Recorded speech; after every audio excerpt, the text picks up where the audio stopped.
Josh, what have you got fear? What are you afraid of? Well, I was going to go with flying, but I think I'll go with... Girls over 12?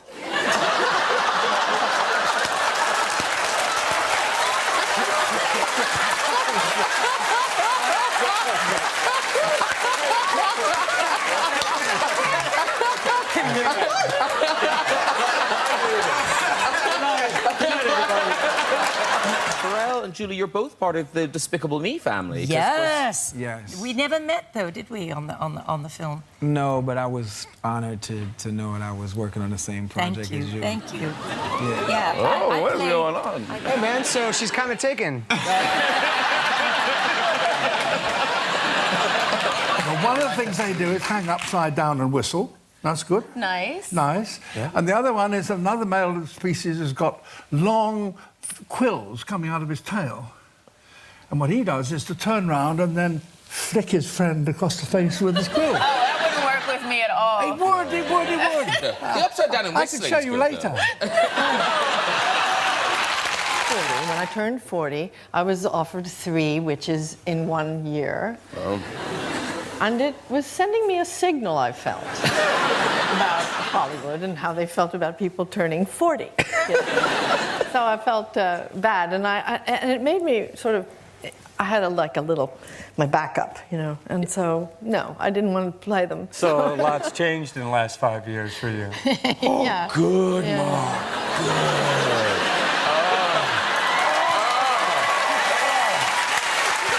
You're right. Nice smell. Because Jonah, what's that? Because I'm pretty thick, but I've never understood the thing that Morgan Freeman said to you. That. Oh, so when this was about 10 years ago, I did a film with Morgan Freeman. It was a really small film, and the first 10 pages or 10 minutes of the film are us two just driving together in a car and talking. And it took 3 days to shoot. And he didn't talk to me the entire time, like in between takes, right? Because he had so much dialogue, I learned later, right? Okay. So he was just, you know, so in between we wouldn't really chat, but we were in the car together for 3 days. And then at the end of the third day, he just turns to me and he goes, Jonah, Jonah, Bobona, Banana, Fana, Fofona, me, ma, Momona, Jonah. That's it. And then it was like super uncomfortable. I didn't know what to say back. It was one of the more weird moments of my life, you know? And I just didn't know what to say, so I just said, thank you. And then he said, it was quiet again, and then he said, do me. I said, what? He was like, do my name.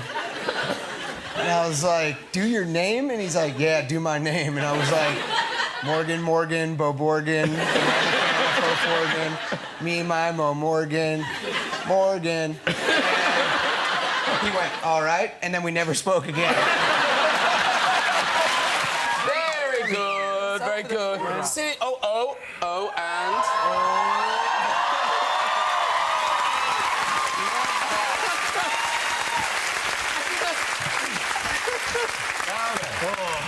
I've been waiting for a moment to wear this. Tonight was the night. We bought it today, and you know they don't come in men's sizes. They actually do. They're available at any decent store in men's size. Now, have you got... Obviously, you're a fan of the One Direction, I can see. But has One Direction met Ian McKellen? Has Ian McKellen One Direction before? I thought he'd have a bigger beard. You let down, yeah. No, but didn't you come close to meeting in New Zealand? We did, yeah. We were on tour in New Zealand, and they were filming. Yes. And you were meant to come and see us filming the day after your final concert. So I thought I'd go and have a look at them, see who they are. Yeah. Very enjoyable, thank you. Thank you. It was a very small... He's a wizard, so I think he wins. It was a very small show. I mean, it was just you, no fireworks or anything, but quite a small theatre. Do you remember? Cinema. Back in the day. Remember? Anyway, they didn't turn up the next day to visit us because why? I don't know. Why? What had happened on your last night? I think I don't know. I don't think. I mean, maybe. We're on the water tonight, though, so we're safe. Yeah, your plane might have been moved early or something. Yeah. Now, Ian McKellen, because I saw the pictures of you all at the premiere on Monday night. Oh, yes. And I mean, it's been part of your life for nigh on 14 years now. So was that an emotional night, or were the emotions happened already? Yeah, well, it's over. You know, we've not been working on The Hobbit for some time now, but it was very moving. I mean, you go, and these kids have been sleeping out all night. Well, you know about this, but the So didn't get in. We did. We're all homeless.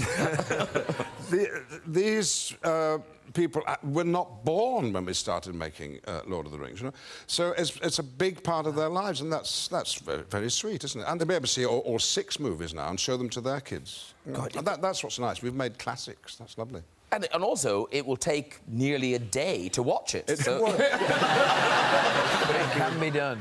Have you done it? Yeah, I think I did it. I was off school ill once. I think I did with my friend. I think we watched them.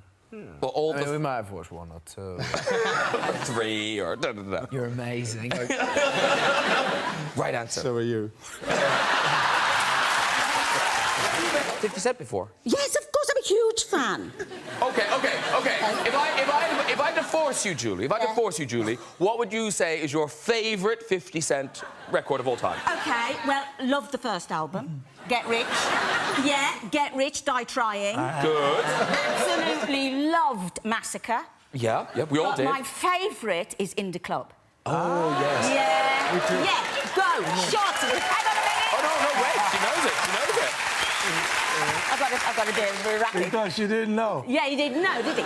So it's go, shorty, it's your birthday. We're gonna party like it's your birthday. Yeah, very good. See, you didn't know, did you? I didn't know you knew it. I see. Oh, right. I got, shot 9 times, but it was 1 time. So, and I just didn't see the person coming, or I would have avoided it. Yes, you would. This happened, and I was trying to write a song conceptually that would define more of who I am. So I wrote 9 shots and just picked 9 painful moments that I experienced in my life and used the shot as a metaphor. But the 9... Where were you shot? Where? Like in front of my grandmother's house.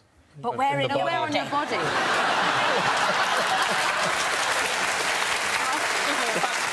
That's like being in the doctor's office, isn't it? I got hit a few, most of them in the legs. I got hit in my hand and I got hit in the face. So like the fragment portion of it is in my tongue. So it kind of changed the way I speak a little bit. Like. And you're rapping as well. Yeah. What is it still in your tongue? Can you see it? Yeah, it's great for oral sex. Is it? Oh, right. Okay. I didn't hear that. Good to know. Make sure you keep that bit in the show. Yeah. Let me just make a note of that. Yeah. I'm a better man now. But is it like a lump? Can you see it? Yeah. Let's have a feel, 50. I've washed my hands. Make sure oral sex, and then you gotta put your finger in my mouth, huh? Oh, no, stop it. Oh, I better not, had I? No, go have a look. Have a look. See if you can find it. Just have a look. No, I need a napkin. I need a napkin. Has anyone got a tissue? Got a tissue. A clean one. Oh, look, these ladies. Thank you very much. Oh, look, they're in the... Look, they're still hermetically sealed. Thank you very much. There they go. Lovely. Wow, like, Okay, how were you yeah. prepared? Did someone tell you to come with this? How did that happen? What's the odds of that? You'd be sitting in the front row with this. Yeah, exactly. Who does this kind of stuff, right? It only happens on this programme, honestly. Oh, yeah, I can feel it.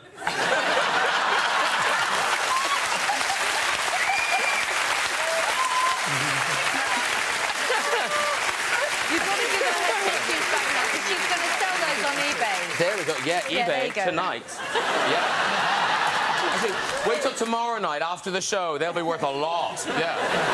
The last time she was promoting a film. She didn't know who she was playing in the film.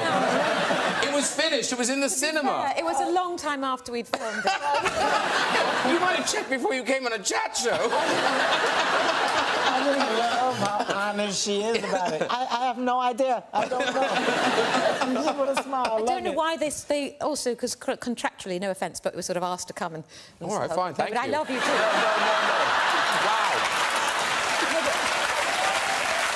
She doesn't mean that. I don't mean that. I didn't. Oh God. You see why? She doesn't why want do they to send be here, ladies and I do. That's not true. I love Graham. But I do wonder why they asked me to do it. I don't help, do I?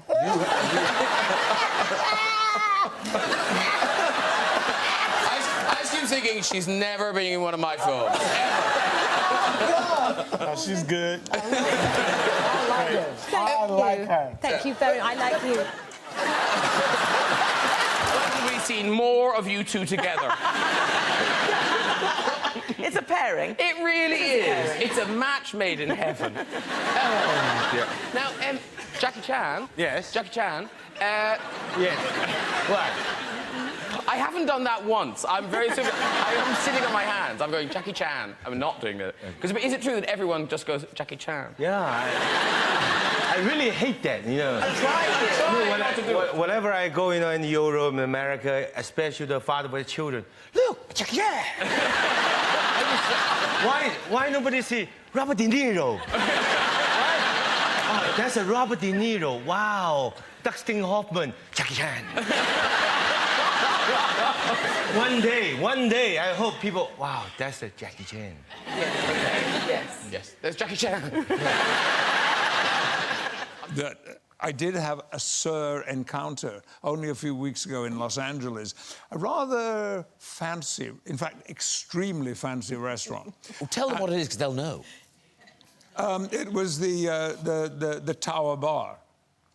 Sunset Tower?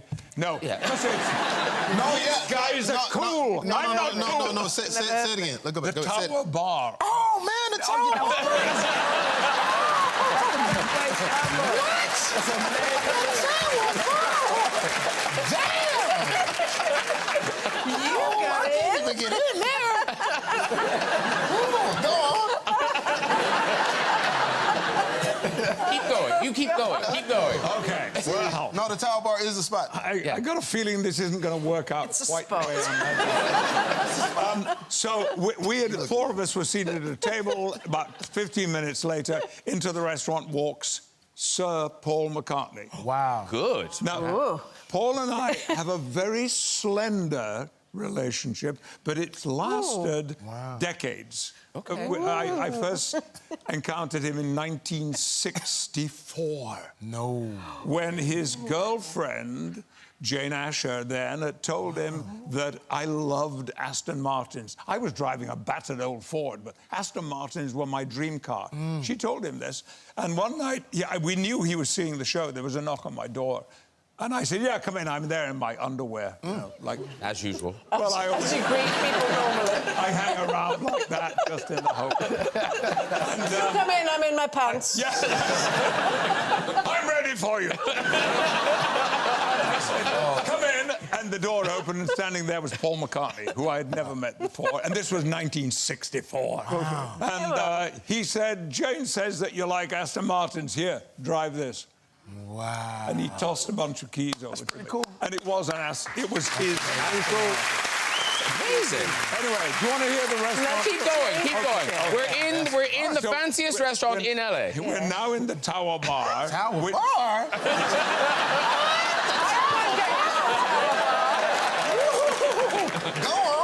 It's a legend.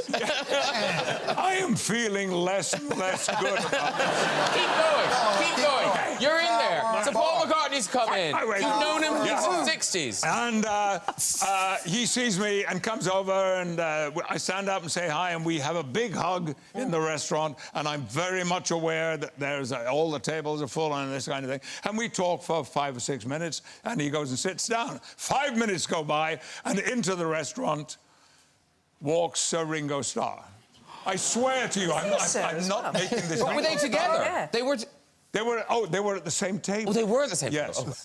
Well, we at the Tower Bar. At the Tower Bar. Oh, man, I am expecting so many free meals.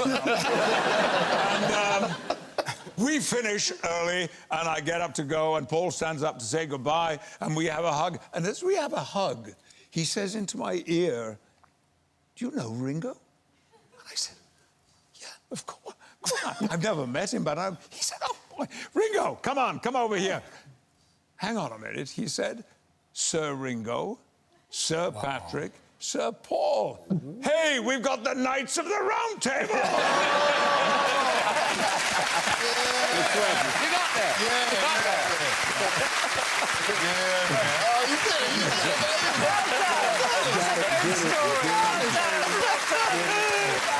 it. Well, here's the thing. Thanks to the World Wide Web, anyone can now review a hotel, right? And so we've come across, these are actual online reviews of actual experiences people had in hotels. So, here's the first one. I got to the hotel to check in, and on my way to the elevator, I slid right into a pile of diarrhea that was located near the elevator. It got on my knees and my arm, as well as my luggage. The hotel staff did not help me in any shape or form and told me to watch where I was going, and it was my fault. How is it my fault there is poop on the floor in the first place? My room was horrible and smelled like poop as well. I was disgusted. Never again. Now, what I like about this is, one of two people found that review helpful. Other person, no, that's not helpful. He still gave it 1 star. Yeah, I know. I think, having looked at these, I think one's the minimum. You can't do a no star. What's up next?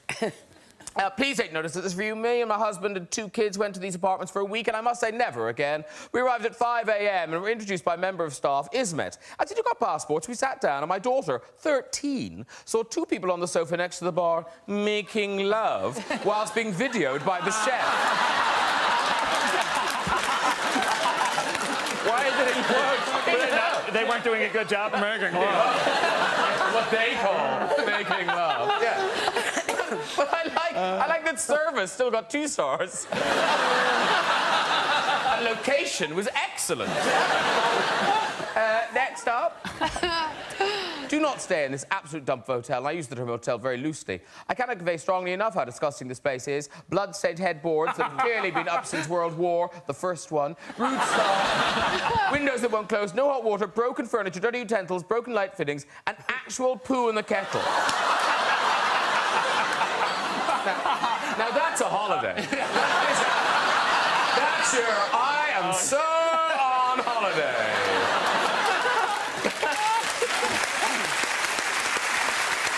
Very good. Let's see the next one. I wish we hadn't gone. Oh, now, this is a weird one. I don't know whether it's an actual spelling mistake or whether it's autocorrect, but it makes the review very confusing indeed. I wish we hadn't gone. The meal was ruined by midgets everywhere. And we were sitting inside. We even moved tables nearer the back wall. But we were either followed by them, or they were at that table till we woke up following morning covered in bites and very itchy. Terrible. That's the hotel in Disneyland, though. They're all over the place. Get off! Do we have another one? This is... Well, anyway. We were given the keys to the wrong room and walked into the room to find a naked African gentleman washing his genitals in the sink.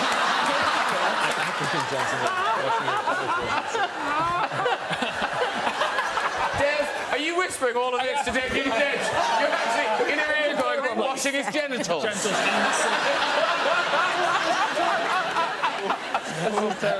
Oh my gosh. When Daffodil writes a book, this is in it. And then I said to Dame Judy Dench, washing his genitals.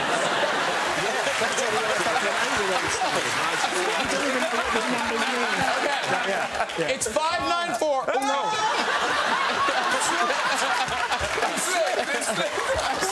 It's 594 to beat. 594 to beat. Here we go.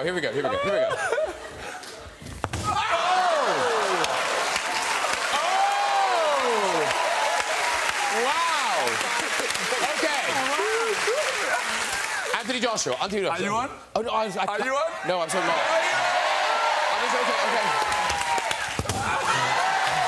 Okay. Go. Oh, no, I've got to do this. Here we go. Oh, look, I'm still going. Okay, there you go. Okay. No, what was yours? 8? I think it was 3,000. No, it was 672, was it? What? 672. 632. So if you don't beat that, you've lost the title. Beat me. I mean, look at this. Okay, here we go. This Same is technique as you. The world champion. Oh!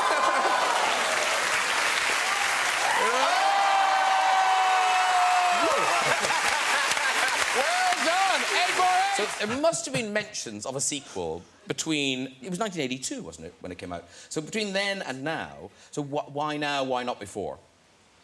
I guess because Ryan wasn't available. Well, for many years he wasn't available. Yeah. Yes. Well, not for 30 years. But they were waiting for me to grow up. But they decided to have to go ahead anyway. No, they finally came up with a good with a story. I read it, and I thought it was awesome. I thought it was great. And as I read it, I read about the character that Ryan? It's Ryan.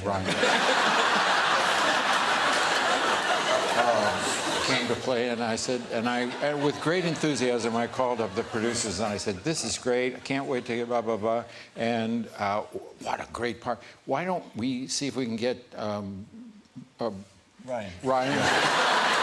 Gosling? Yeah. And they said, "Oh, I don't know how to." Gosling?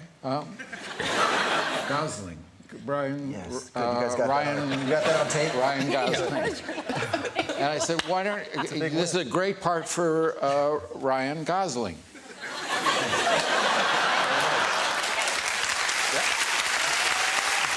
Hacksaw Jim Duggins and King Kong Bundy and Skandar Akbars and Care Von Erichs and Carry the Claw. Oh, I got kicked out of Hearst Coliseum. We're talking Texas wrestling. I get kicked out of Hearst Coliseum in Shreveport for pelting Skandar Akbar with a bag of tomatoes on the 8th row. Skandar Akbar was a man dressed as a sheik that used to throw fire. Yes. And he managed King Kong Bundy, who was like 484 pounds. And remember the missing link from Parts Unknown. And Remember the green face, spit green mist? They sound really good. Good stuff. Yeah. It's entertaining. It was so much fun. And I'm John Cena.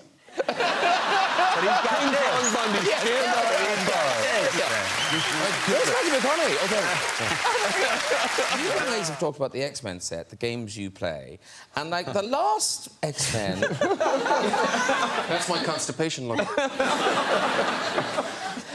But in this last X-Men movie, you did a new game, which just... None of these games sound fun to me, but you obviously like them. Well, you kind of get sort of drawn into them. It's not that they're sort of that enjoyable. They're quite nerve-wracking at times. Like, the slapping game just sounds like... Because you're just slapping people. The game is that you do a shot, don't you? Yeah. And right after you take the shot, you get slapped in the face. Yeah. I know. So, wait a minute. No. So, do you buy the person the shot, they drink it, and then you slap them? What are you talking about? Yeah. It's New Year. People are buying me drinks. No, it's just, you don't need to buy. You pour it each and you both have one and you both get hit. Yeah. Woohoo! Yeah, I know. Fun! I know. Although it did lead to employment for me, which was good. Oh, how did this happen? We would all... Remember that party we were at in San Diego at Comic-Con? Didn't you knock someone out there? Shut up. James is never coming on the show with Michael again. Anyway, during the particular... I wasn't born in Hawaii. I was lived born there. in San Francisco, but I did a lot of my growing up there. Yeah. So yeah, so it was amazing. I don't know. I don't think. No. You told me. I didn't. No, I told you. I swore you said. I've known you for years. I've always said I was. Well, born when we in were San there, you gave me a big speech like, "This is my land." I started. I'll share that with that. Now all of a sudden, San Fran. That was San Fran. Then I transferred. When we were there, you gave me a very spiritual speech about how it all started. How your mother held you over this cliff. Big speech. This is the cliff where I was born, and my mother gave me. This is the problem. Yes. Try to be respectful. Hawaii was beautiful. Beautiful, mountainside and lushness, and we shot in this beautiful place called Kualoa Ranch, where Jurassic Park, the original Jurassic Park, was shot, and the ones after that as well, and it was just amazing. But you didn't like it, Kevin. He hated it. No, this is the problem. I didn't like it at all. I mean, outside of the spiritual grounds that you took me to, and I swore you even sung a song. You were like, I remember. I specific. We'll talk about it later. Well, how did the song go? The song. You were like, Kuna Matana. So the story is basically Spider-Man trying to take a break. He's trying to hang up the Spider-Man suit. and escape the responsibility of being a superhero. But what he learns throughout the course of the film is that that responsibility isn't something you can run away from. And that's when we team up and we sort of become best buds on and off screen.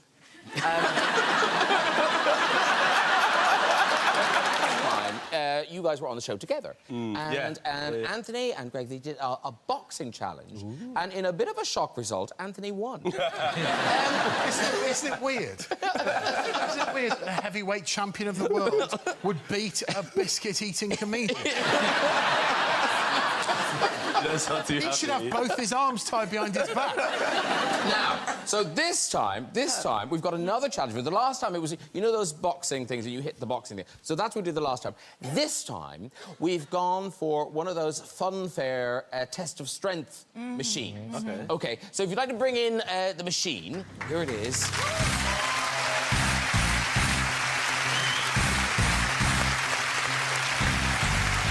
Come down now to our test of strength. Now, the two of you are going to stand in front. You're going to have a bit of a face-off in front of it. Okay. Okay, we're taking this seriously. Yeah. We're taking it seriously.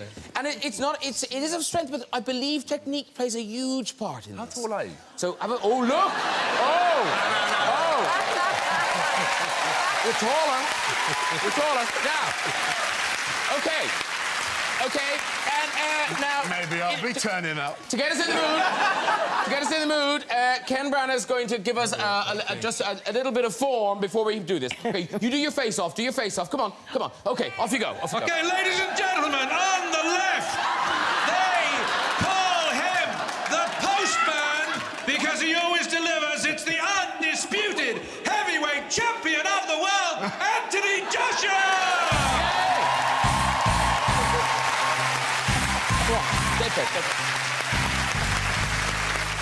And on the right, they call him... How's he looking at? They call him the Courier. The courier. Because he sometimes delivers.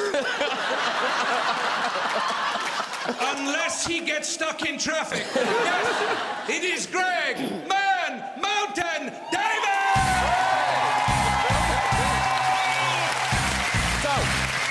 Here we go. So, AJ, you go first. Oh, that's not as heavy. I thought that was going to be heavier. Okay. Okay, you go first. Mind the cameras. Here we go. It's not golf. Whoa! Oh, dear.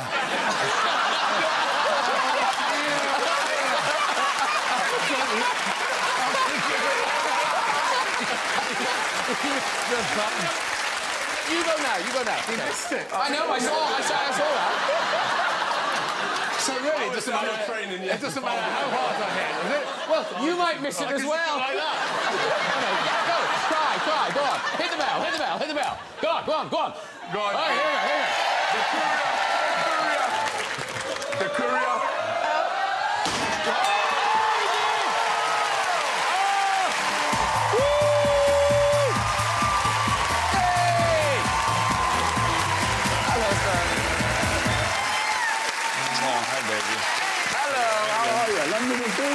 Come in, Regina, Jason. I have so much love to give you from Alfie, from my wife. Yeah. There's Hey, so this many is people. Ross, Jason, Ross. It's like looking in the mirror, bro. It really is. The costume I did. This is what it's sat here, my darling. No, it's all good. Have a seat. Hi. Hi, darling. Look, okay. Little guy. Finally. Reunited with your wife. Yes. It was like it was meant to be. But we now discover you know everybody. You've met Regina as well? Yes. Yes. My wife. Lily Alfie, Coy, yes. So many people say. We have love 6 you. degrees going on. Yes. So well, many also, you're different both ways. in the DC universe We now. are now. Yes, Congratulations. it's And you know Yaya? Yeah, I know. I him. know. Yeah. Oh, you know Yaya? It's amazing. Is that a euphemism? Really is. And of course, your lookalike is here as well. Yeah, this is lot of hair. essentially what you would look like if you were chopped off at the knees and never went to the gym.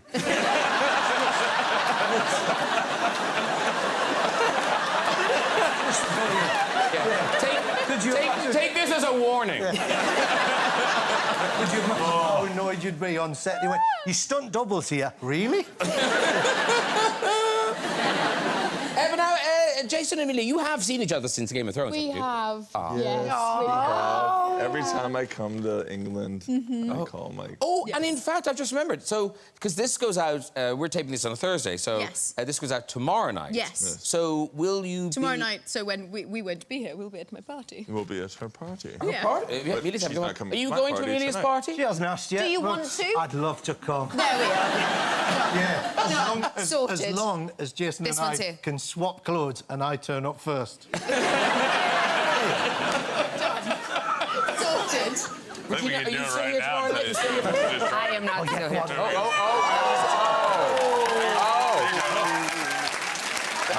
Will that fit? You can do your There you go. Oh, there it is. Oh. There you go. Ross is so happy right You try and get that on. Oh, here we go. It fits! Body double. Wait a minute. How does that fit you? It's like True Couture right here, buddy. You know what I mean? Look at this. I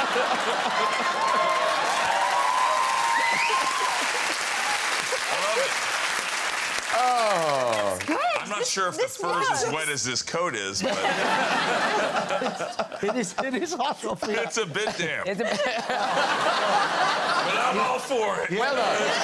You're Aquaman. You can deal with damn. Totally moist. Yeah. Is it this that you being bendy and doing the trapeze thing? Was there a moment when I think you overexerted yourself? Was it in front of Hugh? Okay, see, here's what happened. Let me just clear the air literally. So here's the story. People. Literally. All right? Yeah. So we were doing, I'm not going to name the person because that's embarrassing, okay? The point is we were doing a stunt in front of Hugh Jackman. Now, I have very few scenes with Hugh Jackman, and I was very nervous. It was not you. Okay. It's not you. To clear the air. And I was on my, my A game because this is Hugh Jackman. And I do not want to mess up. So we're doing this thing where I'm basically up in the air and I spin down and I get caught and I heard a fart. Now wait. We all heard the fart. Now, as a professional, I was going to carry on. It was not me. I just want to clarify right here, right now, it was not me. So they're laughing. The other person, okay, is laughing, and Hugh is laughing. I'm like, okay, are we just gonna pretend like it didn't happen? Or are we gonna laugh about it? And what happened was the person who was a grown man blamed it on me. Yeah. So Hugh thought that I farted. But the crazy thing, I would never No do that. one thought that was you. No one. Listen, let me tell you something. Yeah. If I ever farted in front of you, Yeah. it would definitely be silent but deadly. I would never. No, of course this isn't a spoiler. But so there are, there are set twos. You have some tetchy moments and words, and obviously you kill them. But can we talk about the sex scene? It's one of the best sex scenes I've seen in forever. Oh. That sex scene. Who put that together? Seriously.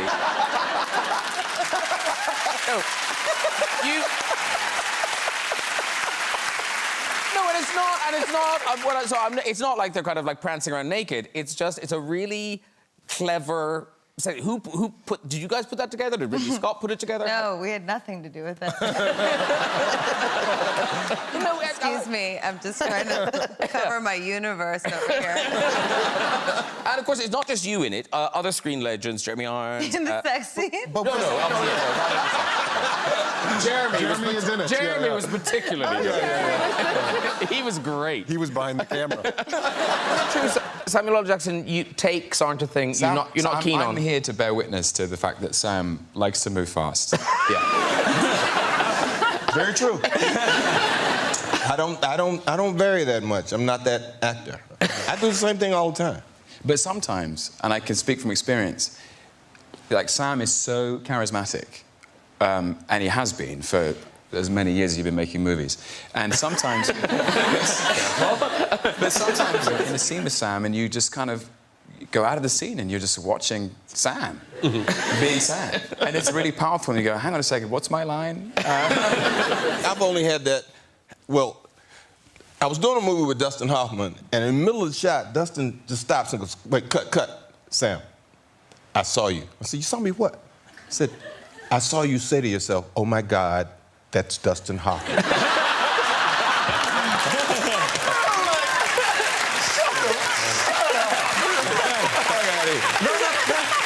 You were amazed. You were amazed. Oh my God, I'm acting with Dustin.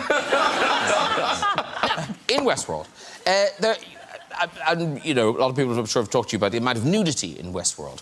But I think what's interesting is it's a very practical reason for saying no to a merkin. I did say no to my merkin. Yes. Well, number one, to be honest, one of the reasons why they provided them is because a lot of women do things to alter what's going on down there. Yeah. So I didn't need the merkin because I don't alter anything. Good to know. All 70s Bush. And obviously, because it was a period piece, you couldn't have any alterations down there. Whoa! All right? You know, because they weren't doing that back in, you know, Chris, back in those days. They weren't doing altering what? things. In Westworld.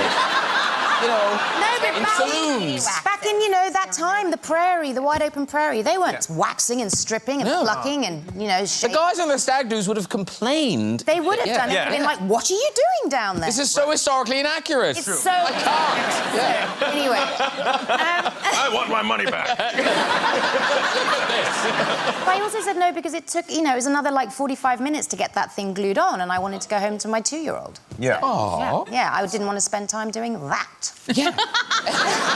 Is there? I know that it's probably has something to do with historical accuracy, but I think that also isn't there like a you guys? I don't. You're not as prudish as we are in the States, but there's something about a rating too, right? Like for a rated R thing, like I've heard there's like instances where they have to put merkins on women who would get a bikini wax because it's a rating thing. Like you can see a bush, but if you see one with no bush, then it's like somehow more salacious and can't pass the rating thing.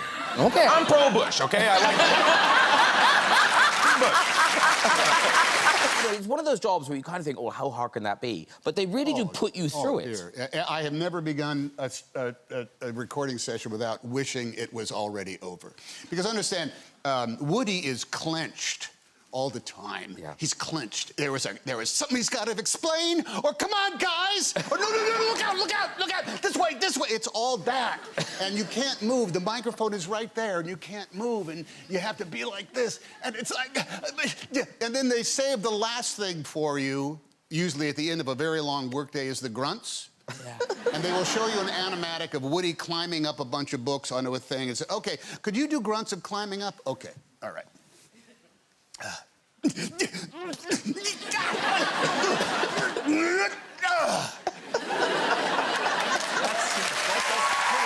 very good. That's legitimately how Tom was made. That's right. Same way. But then you have to do the coming down. Which is...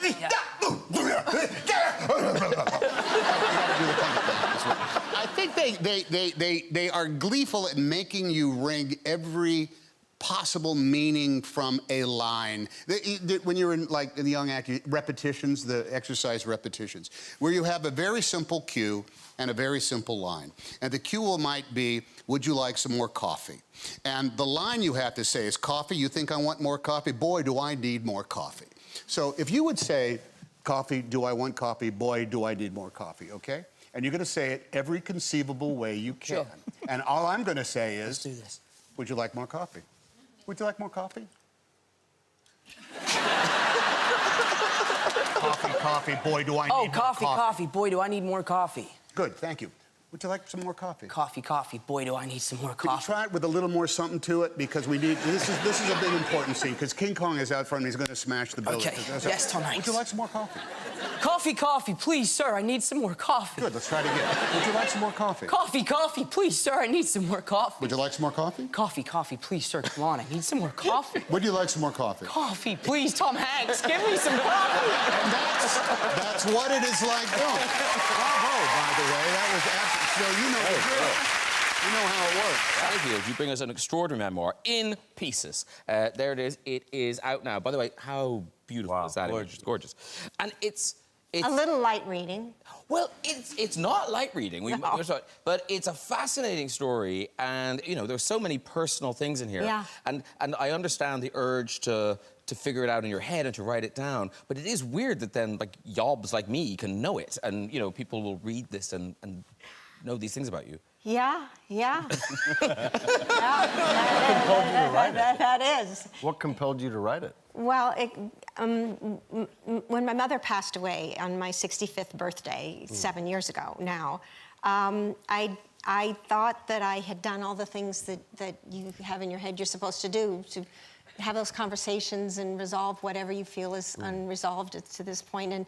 And yet when she was gone, I felt so deeply, really, just unsettled, an urgency about it, like there was something wrong, like I had something gangrenous growing on me, and I didn't know what it was, and I couldn't put the pieces together, and I didn't know why I was feeling this way, and that was the beginning of it, and I knew I had to find for myself what this story was, put the pieces together, because I had drug around my entire life, boxes and boxes of memorabilia from my life, for 40 years of letters and in my journals and Lord knows memories, and many times I had never had the courage to read them.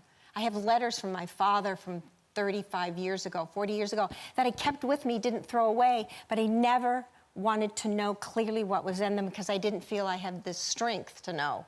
So it was only in forcing myself to learn a new craft. Yeah. It took 7 years to learn a new craft that I went into these boxes of memorabilia, that I read these letters, and at the same time I would write, oh my God, okay, this is what it says, and I would be shaking and revealing and uncovering this information that I simply needed to know before I could ever move on. I would be 65 the rest of my life until I was dwindling and gone. Yeah, but the story you tell, on one level it is your career, because that threads your life. But you do, as you say, share these stories, you know, being abused as a child, difficult relationships, your insecurities. And I don't know if you'll agree with this. What I was really struck was how important your work was. Yeah. It wasn't just work, that you found personal strength in the characters you played. Well, it wasn't even that. It was that when I was 12 years old, and I don't know how you guys found your craft or why you even ended up there. When I was 12, I was lucky enough to, in my junior high, I was lucky enough to have a theater arts department. And I was, came from a sort of traumatic kind of childhood, and I had put myself for survival in a sort of fog. But when I stepped on stage, and it wasn't even a stage, it was a classroom with all the chairs and desks pushed aside, I did my first scene, and I was 12 in 7th grade, and it was from Born Yesterday. I couldn't have been more wrong. But it was that some bell rang, and the fog cleared, and something electric, like a spark, happened inside me, and I was alive, and I could hear my own voice. I was purely alive on stage with that young man across from me, and I heard myself speak to myself. And it was the only time it had happened. It was just a flash, and then I went back to not knowing what to do with my hands and my feet. But my whole life long, I have spent, trying to search after those fireflies on the edges of my eyes, which is what led me through my entire life. Who are you?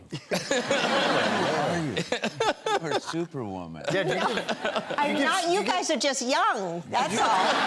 You give speeches? I've been here a long time. Have you given more speeches about this? I mean, because I think it's very powerful what you just said about... More speeches. I've been on the road with this book for 2 months. Have you? Oh, you picked a good night, huh? You picked a good night. Yeah. Oh, yeah. Oh. What's this? What is this? I believe, is that your own tequila? Is it tequila? Then I'm happy. Is that good health? Listen, before we start, I had last year castmates, Bill Murray, Matt Damon, and Hugh Bonneville come on the show. Yes. And they left the premiere, I left them drunk. And they got here, and they got drunker. And I've never seen a television show like that in my life. We've never had one like that before. Because they arrived drunk, and they got drunker and drunker. By the end, it was like, I'm really glad the show's over now. They were throwing fruit at the audience. Bill Murray threw a whole pineapple into the audience. It could have ended badly. That's like a challenge. No. What will you throw? I'm going to throw Brit. We're going to throw Brit at the audience. So, you're very welcome, all of you. And it's like George Clooney here. I feel like the party can start. The party can start. George Clooney's here. Yeah. And thank you for using my whole name. Because I usually, you know, I like George Clooney.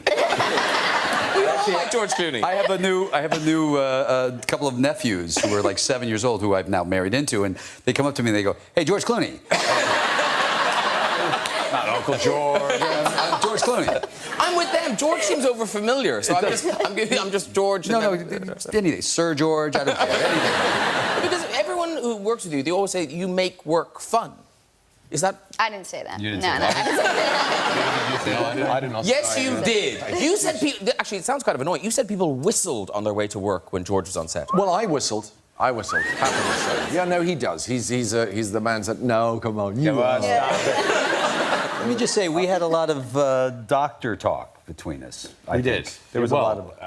I didn't understand any of it, but we did have it. I was surprised you didn't remember. You didn't remember any of it. None of it. No. He remembers whole reams of stuff, which from considerably longer ago, and I cannot remember any of it.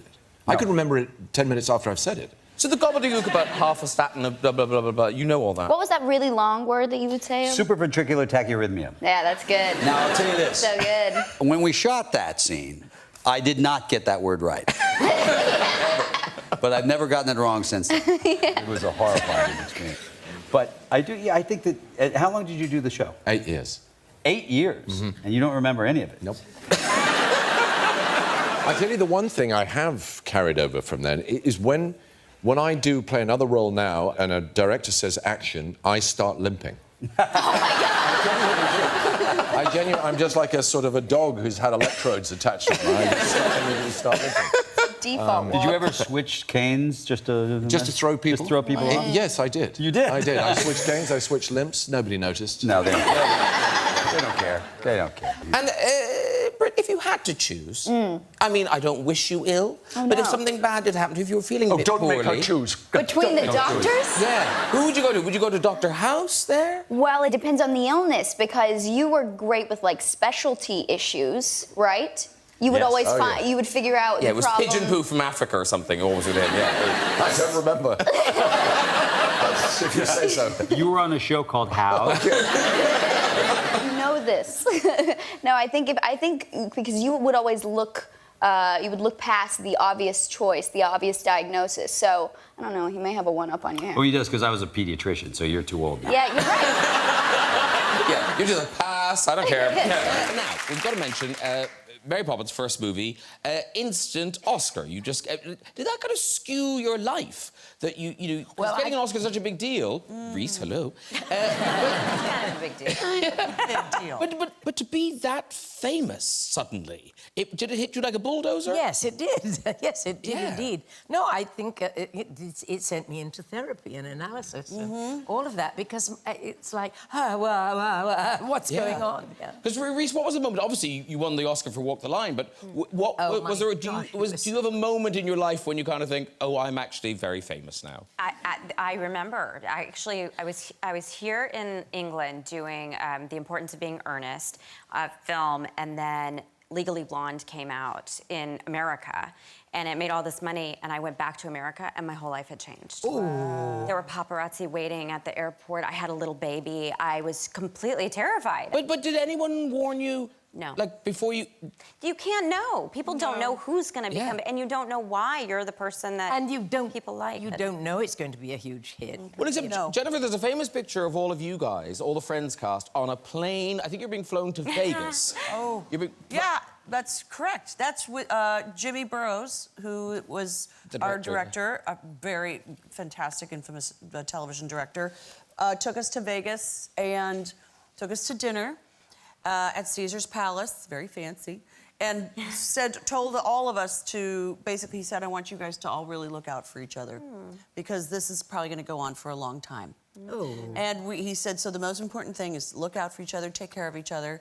And then he gave us each a couple $100, and he said, now go into this casino and enjoy yourselves, because it's the last time that you'll have your anonymity. That's interesting. So we didn't know what the heck that meant. So but it really kind of was. Because once that... So someone did sort of prep us, but then again, when it happens, you still think it's so weird. It's all the touring and trips. And Yes. I mean, not that one should ever knock it. It's Yes. it's part of being, it's a huge gift. Yeah. But it is a lot of obligation, I think. Yeah. It's strange when someone comes up to you in the aisle of a pharmacy and you're buying toilet paper. I know. And then they're like, oh my God, can I get a... Oh, excuse me. There's a fabulous story about my little Emma, and she was about 3, and she was taken to Saks, to the local Saks, where they had a huge display of cardboard cutouts of Mary Poppins and everything. And she said, "Oh, look, there's Mummy." And she suddenly heard 2 ladies say, "Isn't that sweet? That little girl thinks Mary Poppins is her mom." Very good. It's a kind of transient thing. You meet people, then you don't. But one of the lovely things that came out of these films is your friendship with Ian McKellen. Now, but you must have known Ian McKellen before the films. Oh, yes, since I was a teenager. He's 2 years older than me. He said something the other day, really, along with what Hugh has just said, one of the nicest things ever. He said, "Yeah, Patrick Stewart and I really feel that at last I have a brother." Oh, that's adorable. He might have said father, of course. You have a kind of a theory about the way he speaks, the way Ian McKellen speaks. Well, we did an animated movie together, as well as these. You did? Yeah, it was called Flushed Away. I really love it. My son often says, "Why was there no sequel to that?" And I said, "Because I lost a lot of money." But I always remember he played the toad, Rita. Hello, Rita. And I was always like, he can get, like, consonants where there's nothing. Like, he can make a 1-syllable word into 20. OK, here's a test for you. Here's a test for you. If you shut your eyes... Yes. Shut your eyes. OK. Is this the real voice of Ian McKellen, or is it somebody doing Ian McKellen? OK. Graham, is there room for another mutant on that sofa of yours? That's the real... That's him. It is him. Yeah, yes, it is. Come out, Ian McKellen!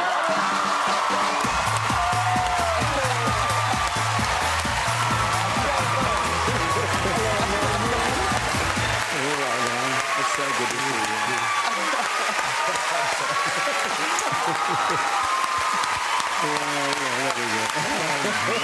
Hello, darling. Hi, lovely to see you. Thank you so much for coming. Have a seat. Have a seat, too.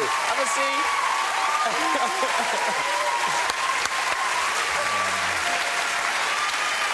My shoe bubbles, yeah.